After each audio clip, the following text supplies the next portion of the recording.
ವೀಕ್ಷಕರೇ, ಇವತ್ತು ಸಾಗರ ನಗರ ವ್ಯಾಪ್ತಿನಲ್ಲಿರ್ತಕ್ಕಂತಹ ಹಳೆ ಬಸ್ ಸ್ಟ್ಯಾಂಡ್, ಏನು ಪ್ರೈವೇಟ್ ಹಳೆ ಬಸ್ ಸ್ಟ್ಯಾಂಡಲ್ಲಿ ನಾವಿದ್ದೀವಿ.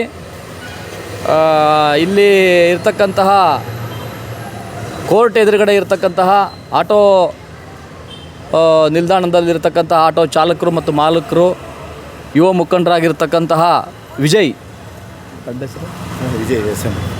ಎಸ್ ಎನ್ ನಗರ ಇವರು ನನಗೆ ಫೋನ್ ಮಾಡ್ತಾರೆ. ಈ ಥರ ಇಲ್ಲಿ police station, town police station ಹಿಂಭಾಗದಲ್ಲಿರ್ತಕ್ಕಂತಹ ಶೌಚಾಲಯದ ಪಕ್ಕದಲ್ಲಿರ್ತಕ್ಕಂಥ ಒಬ್ಬರು ಮಹಿಳೆ ಒಂದು 2-3 ದಿನದಿಂದ 5 ದಿವಸ ಆಯಿತು ಸರ್. 5 ದಿವಸ ಆಯಿತು. ಈ ಟಾಯ್ಲೆಟ್ ರೂಮ್ ಸ್ಮೆಲ್ ಒಂದು, ಅದ್ರ ಪಕ್ಕ ಏನು ಊಟಕ್ಕೆ ತಿಂಡಿಗೆ ಇಲ್ಲದೇ ಇಲ್ಲಿ ಕೇಳ್ಕೊತ ಕೂತಿರ್ಚಿ. ಅವರು ಚನ್ನಗಿರಿಯಿಂದ ಬಂದಿದ್ದಾರೆ. ಅವರನ್ನು ಚನ್ನಗಿರಿ ಟ್ಯಾಕೀಸ್, ಲಕ್ಷ್ಮೀ ಟ್ಯಾಕೀಸ್ ಅಂತ ಅವ್ರ ಮನೆ ಇದೆಯಂತೆ. ಅವ್ರ ಅಣ್ಣ ಮಂಜುನಾಥ್ ಅಂತ ಇದ್ದಾರಂತೆ. ಆಮೇಲೆ ಇವ್ರ ಹೆಸರು ಗಂಗಮ್ಮ ಅಂತೆ. ಬಂದಿದ್ದಾರೆ, ಯಾರೂ ಕರ್ಕೊಂಡು ಹೋಗಿ ಬಂದಿಲ್ಲ. ಹಾಗಾಗಿ ನಿಮಗೆ ಕಾಲ್ ಮಾಡಿದೆ. ತಕ್ಷಣ ಇಲ್ಲಿಗೆ ಬಂದಿದ್ದೀರಾ, ಅದಕ್ಕೆ ಖುಷಿಪಟ್ಟು ನಿಮಗೆ ಕರೆ ಮಾಡಿ ಕರೆದಿದ್ದೀನಿ. ಈಗ ಅವರಿಗೆ ಈಕೆಗೆ ಇವರ ಕುಟುಂಬಸ್ಥರು ಯಾರೇ ಇದ್ದರೂ ಕೂಡ ಈಕೆ ಸ್ವಲ್ಪ ಅನಾರೋಗ್ಯ ಪೀಡಿತರ ಥರ ಕಾಣ್ತಾ ಇದ್ದಾರೆ. ಇವರ ಕುಟುಂಬಸ್ಥರು ಯಾರೇ ಇರಲಿ, ಚನ್ನಗಿರಿಯವರು ನೋಡಿ, ಈಕೆ ಸಾಗರಕ್ಕೆ ಬಂದಿದ್ದಾರೆ. ತಾವುಗಳು ಈಕೆಯನ್ನು ಬಂದು ಕರ್ಕೊಂಡು ಹೋಗ್ಬೇಕು. ಇವರ ಕುಟುಂಬಸ್ಥರು, ಅಣ್ಣ ಅಥವಾ ಯಾರೇ ಆಗಲಿ ಸಂಬಂಧಿಕರು ಅಲ್ವಾ, ಅವರನ್ನು ಸ್ವಲ್ಪ ಮಾತಾಡ್ಸೋಣ. ಹಾಂ, ಏನಮ್ಮ ನಿಮ್ಮ ಹೆಸರು? ಗಂಗಮ್ಮ ಸ. ಗಂಗಮ್ಮ, ಯಾವ ಊರು? ಚನ್ನಗಿರಿ ಸ. ಚನ್ನಗಿರಿನಲ್ಲಿ ಯಾವ ಏರಿಯಾದಲ್ಲಿ ನಿಮ್ಮ ಮನೆ ಇರೋದು? ಏಕೆ ಜನ ಇದು ಪಿಚ್ಚರ್ ಟಾಕೀಸ್ ಹತ್ರ, ಲಕ್ಷ್ಮೀ ಟಾಕೀಸ್ ಹತ್ರ. ಏಕೆ ಪಿಚ್ಚರ್ ಟಾಕೀಸ್ ಹತ್ರ, ಲಕ್ಷ್ಮೀ ಟಾಕೀಸ್ ಹತ್ರ ನಮ್ಮ ಚಿಕ್ಕಮ್ಮ, ನಮ್ಮ ತಮ್ಮ ಎಲ್ಲ ಇದ್ದಾರೆ ಅಲ್ಲಿ. ನಿಮ್ಮ ಅಣ್ಣನ ಹೆಸರು ಅಂತ? ಅಣ್ಣನ ಹೆಸರು ಮಂಜಣ್ಣ. ನಿಮ್ಮ ತಂದೆ ಹೆಸರು? ತಂದೆ ಹೆಸರು ತಿಪ್ಪೇಶಪ್ಪ. ತಾಯಿ ಹೆಸರು? ತಾಯಿ ಹೆಸರು ಲಕ್ಷ್ಮಮ್ಮ. ಅಣ್ಣ ತಮ್ಮ ಎಲ್ಲ ಇದ್ದಾರಾ? ನಿನಗೆ ನೀ ಯಾಕೆ ಬಂದಿದ್ಯಾ ಸಾಗರಕ್ಕೆ? ನಾವು ಯಾರೋ ಬಂದಿದ್ದು ನೋಡ್ಕೊಂಡು ಹೋಗೋಣ ಅಂತ ಬಂದಿದ್ದೆ. ಅವರು ರಾತ್ರಿ ಹೋದ್ರು ಆಸ್ಪತ್ರೆಗೆ, ಬೇರೆ ಕಡೆ. ಯಾರಿದ್ದಾರೆ ನಿಮ್ಮ ಸಂಬಂಧಿಕರು? ಬಂದಿದ್ರು ಆಸ್ಪತ್ರೆಗೆ. ಅವ್ರು ಹೋದ್ರು ರಾತ್ರಿ ಮಂಗಳೂರಿಗೆ ಹೋದ್ರು. ಇಲ್ಲಿ ಬಂದಿದ್ದೆ ಬಸ್ ಸ್ಟ್ಯಾಂಡ್ ಹತ್ರ. ಇಲ್ಲಿಗೆ ಬಂದಿದ್ದೆ. ಹೋಗ್ತೀನಿ ವಾಪಸ್ ಇವತ್ತು. ಎಲ್ಲಿ ಹೋಗ್ತೀಯಾ? ಚನ್ನಗಿರಿಗೆ ಹೋಗ್ತೀನಿ ವಾಪಸ್. ಚನ್ನಗಿರಿ ಹೋಗ್ತೀಯಾ? ಹೋಗ್ತೀವಿ. ಈಕೆ ನೋಡಿ, ಈಕೆ 2-3 ದಿನದಿಂದ ಈಕೆ ಅನಾಥವಾಗಿ ಇಲ್ಲಿದ್ದಾರೆ ಅಂಥೇಳಿ ವಿಜಯ್ ಅವರು ಮತ್ತು ನಮಗೆ ತಿಳಿಸಿರ್ತಾರೆ. ಈ ಥರ ಸಂದರ್ಭದಲ್ಲಿ ಈ ಥರ ಅನಾಥರು ಎಲ್ಲಿ ಬೇಕಾದ್ರೆ ಅಲ್ಲಿದ್ದು ಅವ್ರ ಮೇಲೆ ರಾತ್ರಿ ಹೊತ್ತು ಅಲ್ವಾ, ಏನು ಕುಡುಕರಿಂದ ಲೈಂಗಿಕ ದೌರ್ಜನ್ಯಗಳಾಗ್ತವೆ. ಇವತ್ತಿನ ಸಂದರ್ಭದಲ್ಲಿ ಹೆಂಡ ಕುಡ್ಕೊಂಡು ಯಾರನ್ನು ಬಿಡಲ್ಲ. ಅಂಥ ಸಂದರ್ಭದಲ್ಲಿ ಈ ಥರ ಎಲ್ಲ ಮಹಿಳೆಯರು ಅನಾಥವಾಗಿ ಇರೋದು ಸರಿಯಲ್ಲ. ಸಂಬಂಧಪಟ್ಟ ಕುಟುಂಬಸ್ಥರು ಇವರನ್ನು ಕರ್ಕೊಂಡು ಹೋಗ್ಬೇಕು. ಸ್ವಲ್ಪ ಮಾನಸಿಕವಾಗಿ ಕೂಡ ಕಂಡು ಬರ್ತಾರೆ ಅಲ್ಲ ವಿಜಯ್ ಅವರೇ? ಹಾಂ, ನಿಂಗೆ ಫೋನ್ ನಂಬರ್ ಯಾವ್ದಾರು ಇದಾವ? ಇಲ್ಲ ಸರ್, ಫೋನ್ ನಂಬರ್ ಯಾವಲ್ಲ. ಯಾಕೆ ಬಂದಿದ್ದೀನಿ ಈ ಅವತಾರದಲ್ಲಿ? ಹಾಂ, ಯಾರು ನಿಂಗೆ ರಕ್ಷಣೆ ಮಾಡ್ತಾರೆ ಇಲ್ಲಿ? ಯಾರಿಲ್ಲ, ಹೋಗ್ತೀನಿ ಸರ್, ಇವತ್ತಿರಲ್ಲ. ಅಲ್ಲ, 3-4 ದಿವಸದಿಂದ ಇಲ್ಲಿ ಇಲ್ಲ, ನಾನು ಸುಮ್ಮನೆ ಬಂದಿದ್ದೆ. ನಾನು ಹೋಗ್ತೀನಿ. ಅದೇನದು? ತಿಂಡಿ ಯಾರೋ ತಿಂಡಿ ಕೊಟ್ಟಿದ್ರು. ಯಾರೋ ತಿಂಡಿ ಕೊಡ್ತಾರೆ ಯಾರೋ ಅನ್ನೋಕ್ಕಿಂತ ಹೋಗ್ತೀನಿ. ನಿಮ್ಮ ಅಣ್ಣ ತಮ್ಮದಿರಿದ್ರೆ ನೀವು ಅವ್ರ ಹತ್ರ ಸೇರಿಸ್ಕೊಬಿಟ್ಟು. ಫೋನ್ ನಂಬರ್ ಇದ್ರೆ ಕೊಡಮ್ಮ. ಬರಲ್ಲ ನಮ್ಮ ಹತ್ರ ಫೋನ್ ನಂಬರ್ಗಳು ಯಾವಲ್ಲ. ನಾವು ಹೋಗ್ತೀವಿ. ಬರಬಾರ್ದು ಹಂಗೆಲ್ಲ, ಮನೆ ಬರಲ್ಲ ಅಂಕಲ್, ಹೋಗ್ತೀವಿ. ಇಲ್ಲ, ಬರೋದಿಲ್ಲ, ಹೋಗ್ತೀವಿ. ಸರಿ ವಿಜಯ್ ಅವರೇ, ಸಂಬಂಧಪಟ್ಟಂಗೆ ನಾವು ಟೌನ್ ಪೊಲೀಸ್ ಸ್ಟೇಷನ್ನಿಗೆ ವಿಷಯ ತಿಳಿಸೋಣ. ತಿಳಿಸ್ಬಿಟ್ಟು ಸಂಬಂಧಪಟ್ಟ ಸಾಗರ ಟೌನ್ ಪೊಲೀಸ್ ಇನ್ಸ್ಪೆಕ್ಟರ್ ಏನಿದೆ ಸೀತಾರಾಮ್ರವರಿಗೆ ಕಂಡು ಮಾತಾಡಿ, ಈ ಥರ ಅನಾಥೆ ಇದ್ದಾರೆ, ಅವರನ್ನು ಎಲ್ಲಿಗೆ ಕರ್ಕೊಂಡೋಗಿ ಅಥವಾ ಅವರು ಕುಟುಂಬಸ್ಥರಿಗೆ ಕರ್ಕೊಂಡೋಗಿ ಅವರ ಒಡ್ಲಿಗೆ ಸೇರಿಸ್ತಕ್ಕಂಥ ಕೆಲಸ ಪೊಲೀಸ್ನವರು ಕೂಡ ಮಾಡ್ತಾರೆ ಅನ್ನೋದು ವಿಷಯ ಅಲ್ವಾ? ಹೌದು ಸರ್, ಖಂಡಿತ ಮಾಡಲೇಬೇಕು. ನಮ್ಮ ಕೆಲಸ ನಾವು ಮಾಡೋಣ. ಓಕೆ, ಧನ್ಯವಾದ. ಕೋಟಿ ಟ್ರೈನ್ ಹರ್ಸೋಣ, ಅದಕ್ಕೆ ಒಂದು ವರ್ಷ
ಹೋಗ್ತೀವಿ. ಹೋಗ್ತೀರಾ? ಹ್ಞೂ ಹೋಗ್ತೀವಿ. ಬಸ್ ಇದೆ ಇಲ್ಲಿ ಚನ್ನಗಿರಿಗೆ? ಹ್ಞೂ ಸರ್, ಶಿವಮೊಗ್ಗ ಹೋದ್ರೆ ಹತ್ರ ಸಿಗ್ತಾವೆ ಸರ್ ಬಸ್ಗಳು. ಮೇಡಮ್ ಈ ಕಡೆ ಬರ್ರಿ ಸರ್. ಈಗ ನಾವು ಈಗ ಇನ್ನು ಸ್ಟೇಷನ್ಗೆ ಕರ್ಕೊಬಂದಿದ್ದೀವಿ. ಈಕೆ ಚೆನ್ನಾಗಿ ಮಾತಾಡ್ತಾರೆ. ಚೆನ್ನಾಗಿದ್ದಾರೆ. ಏನು ಬೇರೆ ಥರದ ಅಸ್ವಸ್ಥತೆ ಏನು ಕಂಡು ಬರ್ತಾ ಇಲ್ಲ. ಹಾಗಾಗಿ ಈಕೆಯನ್ನು ಯಾರೋ ಕರ್ಕೊಂಡು ಬಂದರು ಅಂತ ಹೇಳ್ತಾಳೆ. ಈಕೆಯನ್ನು ಚನ್ನಗಿರಿಗೆ KSRTCಗೆ ಕಳಿಸ್ಕೊಡತಕ್ಕಂಥ ಕೆಲಸ ಮಾಡ್ಬಿಡೋಣ ಸರ್. ಸರ್ ಇಲ್ಲ ಸರ್, ನಾವು ಹೋಗ್ತೀವಿ, ಎಲ್ಲಿಗೂ ಬೇಡ. ನಾವು ಸೀದಾ ನಿಮ್ಮ ಹೋಗ್ತೀವಿ ಊರಿಗೆ ಹೋಗ್ಬೇಕು ನೀವು? ಅಲ್ಲ, ಊರಿಗೆ ಹೋಗ್ತೀವಿ ಸರ್, ನಾವು ಒಬ್ಬರೇ ಹೋಗ್ತೀವಿ ಸರ್, ಬೇರೆ ಕಡೆ ಎಲ್ಲೂ ಬೇಡ. ಆಯಿತಾ? ಹ್ಞೂ ಸರ್, ಒಬ್ಬರೇ ಹೋಗ್ತೀವಿ. ನಿಮ್ಮ ಊರಿಗೆ ಕಳಿಸ್ಕೊಡ್ತೀವಿ. ಸಾಹೇಬರೆಲ್ಲ ಮಾತಾಡಿದ್ದಾರೆ. ಹಾಂ ಈಗ ಆಯ್ತಾ? ಒಬ್ಬರೇ ಹೋಗೋದು, ಯಾರು ಬರಲ್ಲ. ಇಲ್ಲಿ ಇರಬಾರ್ದು, ಇರಲ್ಲ. ರಾತ್ರಿ ಹೊತ್ತಿರಬಾರ್ದು. ಇಲ್ಲ. ಇಲ್ಲಿ ನಮ್ಗೆ ಪೊಲೀಸ್ನವರಿಗೆ ಕಷ್ಟ. ಇಲ್ಲಿ ನಿಮಗೇನಾರು ಸಮಸ್ಯೆ ಆಯ್ತು ಅಂತಂದರೆ ಯಾರಿಗೆ ಸಮಸ್ಯೆ? ನಮಗೇನೇನು ಸಮಸ್ಯೆ ಆಯ್ತು ಅಂದರೆ ಜವಾಬ್ದಾರಿ ಪೊಲೀಸ್ನವ್ರ ಮೇಲೆ ಇರ್ತೈತಿ ಅಲ್ವಾ? ಹಾಗೆಲ್ಲ ಇರಬಾರ್ದು. ರಾತ್ರಿ ಹೊತ್ತು ಹೆಣ್ಮಕ್ಳು ನಿಮ್ಮ ಊರಿಗೆ ನೀವು ಹೋಗ್ಬಿಡ್ಬೇಕು. ಹಾಂ ಹ್ಞೂ ಹೋಗ್ತೀವಿ. ಅಲ್ವಾ? ಇಲ್ಲ ಅನಾಥಾಶ್ರಮಕ್ಕೆ ಸೇರಿಸ್ಬೇಕಾ? ಇಲ್ಲ ಬೇಡ, ಹೋಗ್ತೀವಿ. ಅಲ್ಲ ಸರ್, ಬೇಡ ಅನಾಥಾಶ್ರಮ ಇದೆ, ಸೇರಿಸ್ಬೇಕಾ? ಬೇಡ ಹೋಗ್ತೀವಿ ಸರ್. ನೀ ಅನಾಥಾಶ್ರಮದಲ್ಲಿ ಇರೋದಾದರೆ ಅನಾಥಾಶ್ರಮಕ್ಕೆ ಹೋಗುಮ. ಅಲ್ಲ ಸರ್, ನಾವೇ ಕರ್ಕೊಂಡು ಹೋಗಿ ಬಿಡ್ತೀವಿ. ಇಲ್ಲ ಇಲ್ಲ ನಿಮ್ಮ ಊರಿಗೆ ಹೋಗ್ತೀನಿ ಅಂತಂದ್ರೆ ನೀ ಅಲ್ಲಿ ಊರಿಗೆ ಹೋದ್ಮೇಲೆ ಮತ್ತೆ ವಾಪಸ್ ಎಲ್ಲೂ ಯಾವ ಊರಿಗೂ ಹೋಗಬಾರ್ದು. ಇಲ್ಲ. ಚೆನ್ನಾಗಿ ಮಾಡಿ ಅಲ್ಲೇ ಇರು. ಆಯಿತಾ? ಓಕೆ ಸರ್, ಹಂಗೆ ಮಾಡೋಣ. ಓಕೆ. ಹಾಂ ಹಾಂ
ಇವರು 5 ದಿನಗಳಿಂದ ಖಾಸಗಿ ಬಸ್ ಸ್ಟ್ಯಾಂಡ್, ಹಳೆ bus stand, Jog bus stand ಹತ್ರ ಇದ್ದರು.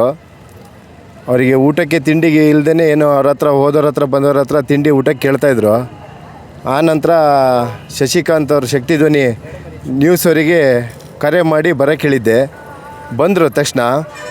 ಹಾಗೆ ಟೌನ್ ಸ್ಟೇಷನ್ ಸೀತಾರಾಮ್ ಪೊಲೀಸರಿಗೆ ಹೇಳಿ ಸ್ಟೇಷನಿಗೆ ಕರ್ಕೊಂಡೋಗಿ ಅವ್ರ ಊರು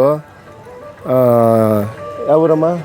ಚನ್ನಗಿರಿ ಹತ್ರ ಗಂಗಮ್ಮ ಅಂತ ಲಕ್ಷ್ಮೀ ಟ್ಯಾಕೀಸ್ ಹತ್ರ ಮನೆ ಇರೋದಂತೆ.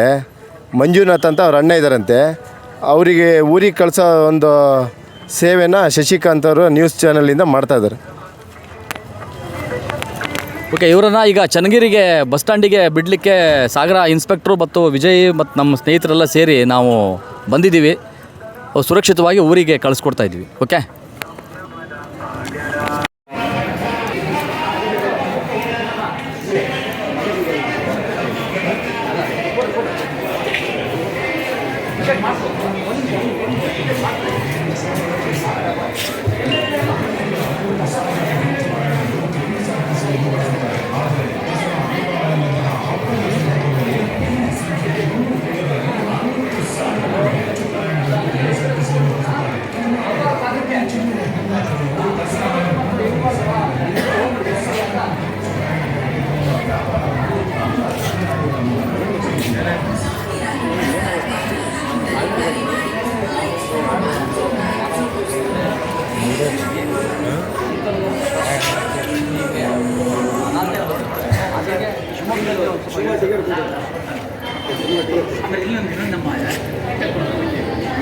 ಎಲ್ಲಿ